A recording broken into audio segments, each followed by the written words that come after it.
So today in car chats, rants, ride thing, we are going to be talking about performance for BJJ. Now, preface for this, before I continue, I'm not a BJJ coach. I'm not a black belt. I do not coach people in BJJ. What I'm going to be talking about is how to track and measure your performance, not to improve your performance beyond good nutrition, which we all know it does. So, everyone talks about performance when it comes to jiu-jitsu. You know, it's something that you should be thinking about. You should want to improve your performance. You should want to maintain your performance, whether you are dieting, whether you are adding muscle, whichever phase of your training that you are, we want to be supporting performance and we want to be improving it.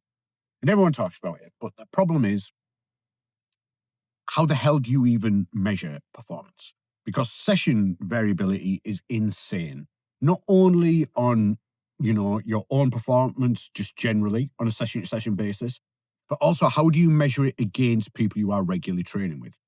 Obviously, if as you are getting better, so is everybody else, and they're getting better at the same time. So if they're getting better at the same rate that you're getting better, how do you know that your performance is improving or staying the same, or actually some days feeling like it will go backwards, which is a common thing for a lot of people to report. So what you need to do is you need to find metrics that allow you to track your performance objectively and not just how you feel about it. So things that I normally talk with clients that are great things to track and that we do track on a week-to-week basis so we can adjust things and keep an eye on everything are things like round volume, how many rounds you are actually doing a week.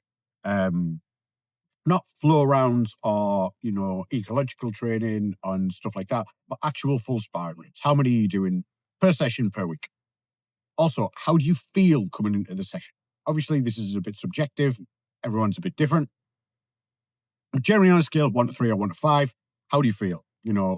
1 being absolutely trashed, 5 being, I feel amazing. And then after the session, how do you rate the session? How did it go overall? You can't really rate it on a roll by roll basis because you can't really log it between rounds. It'd be good if you could, but generally that's just not practical. So how's the session overall? Do you feel as though it was really, really hard and you had absolute wars for every round? Or were some easy, some hard, which is normal? Or did they all feel like pretty easy and steady with it? So we record that. And then the idea between this is that we cover it for a long enough period of time that we can start to see patterns on how we're feeling, along with other metrics. How we sleeping, is our nutrition on point, is our hydration on point, all these things. So we can start to weigh that up against how we're performing on the mat.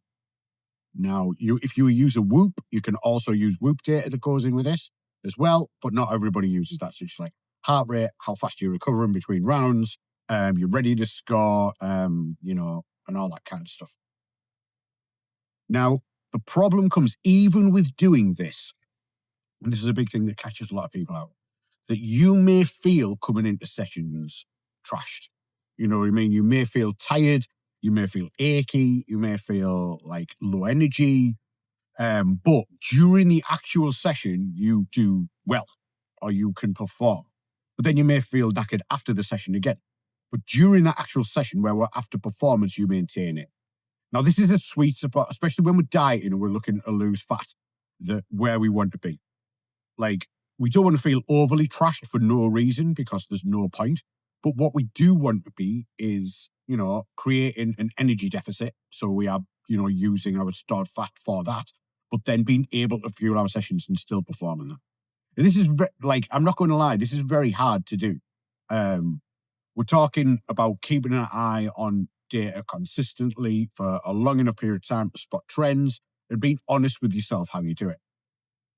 A lot of people may watch this and just think it's overkill. It might be. If you just want to do jiu-jitsu for fun, you don't really overly care about your performance beyond just trusting that it will get better with more time on the mat, which you probably will, that's cool. You do not have to do this.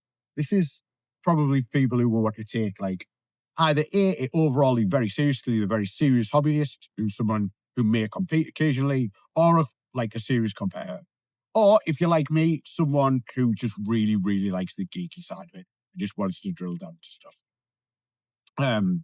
But building this picture will help you overall, like start manage your own recovery. And at some point, if you get good enough at it, which I do think is going to become the next big thing in jiu-jitsu, is the managing your own training volume and intensity. Now, volume and intensity is something that's talked about a lot in weightlifting, bodybuilding, and things like that. Basically, volume would, in this instance, refer to the number of rounds that you're doing per week or per month. That's like the volume of rounds that you're doing. Intensity then refers to your perceived effort or how hard you're working. If you use a heart rate monitor, I know Dimu does heart rate monitors with his guys and things like that, and he's already implementing this very, very well. But when you get good enough at it, you can then start like have hard sessions, easy sessions, ones where you're trying to back off. You can pick sessions in the week that fits overall with your training program. So you know that you might need easier sessions following like heavy deadlifts or squats or something like that. Or the day before, you need a heavy session so you can hit that. But then on days following that, when your nervous system's recovered and you've recovered, you can then push it hard again. So basically, you're using this overall picture that you've built to know when you can push it, that allows you to keep progressing in all areas. You are getting stronger, you're getting faster, you're getting fitter. Your technical application, and this is a big one, is getting better. There's a saying that you've probably heard many, many times, is that fatigue makes cowards of us all. So, that we don't want to roll as hard when we're really, really tired. Our ability to apply good technique goes out of the window. And also, the big thing that a lot of not people talk about is that when we're really trashed, our central nervous system's trashed, our recovery's low, we cannot learn and retain information. We just can't. You've probably had those sessions where you've been shown something basic and you just can't get your head around it. You just can't work it out. And the reason being is probably because you're under recovered and you're really struggling with it. So it all lends together. Jiu-jitsu is really hard because it combines a skill element with a physical element. And they're very intense on both ends to be successful at it. So a good way to get around that, not good around that, but support that, is with good nutrition, good training, good recovery. These are the three things that you need. It is hard to do, I'm not gonna lie. I'm going to try and talk about more specifics as this series goes on. If you want to see me talk about any other specific things that I've mentioned, either drop a comment, drop me a DM. There is a lot more specifics on Instagram where I do short form content where I drill into stuff. I also have on Instagram, and there's a link in the description, where I do free nutritional overviews, where you pop your details in, any issues that you're having, and I'll record a video trying to be a lot more specific to you. There's no catch, there's no paid tier process, there's no paywall.